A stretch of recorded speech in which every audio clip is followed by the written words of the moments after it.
ఆహాహా. కాఫీ అంటే ఇది అమృతంలా ఉంది. ఏ అది నేను ఎంగిల్ చేసిన కాఫీరా. పర్లేదు మేడం, ఈ ఒక్క సిప్పుకే తలనొప్పే తగ్గిపోయింది. మీరు చేసిన కాఫీ తాగుంటే కడుపు నొప్పి కూడా వచ్చుండేది. మేము కాఫీ టీలు చేసే బ్యాచ్ కాదురా. మా టైం బాగాలేక నీ దగ్గర ఇరుక్కున్నాం. అర్చన, నువ్వు కిందకి వెళ్ళి గిరి డబ్బులు తెస్తే పైకి తీసుకురా. సీత చూడకుండా విన్ని పంపించేద్దాం. టెన్షన్తో నరాలు తెగిపోతున్నాయి. సరే, నువ్వు వీడితో జాగ్రత్తగా ఉండు మహా.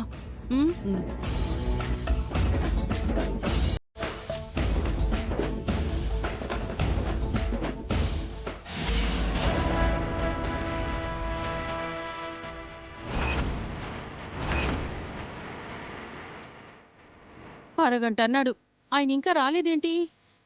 వచ్చాక ఈ డబ్బు ఎందుకు అని అడుగుతాడు. రూమ్లోకి వస్తాను అని అంటాడు. ఏం చెప్పాలో.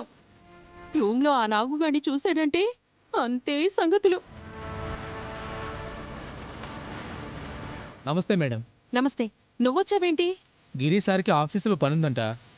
ఈ డబ్బులు మహాలక్ష్మి మేడం గారికి ఇవ్వమని చెప్పారు మేడం. సరే, నేను ఇస్తానులే, నువ్వు వెళ్ళు. Okay madam.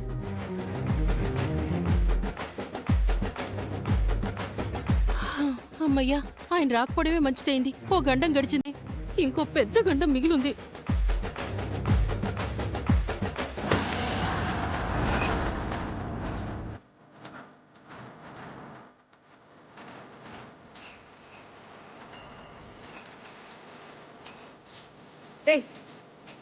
ముందు కాలు దించు, నాకు చిరాగ్గా ఉంది.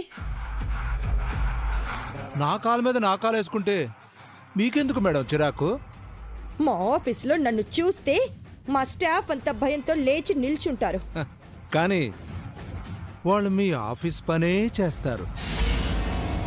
నాలాగా కిడ్నాప్లు మర్డర్లు చేయరు కదా మేడం.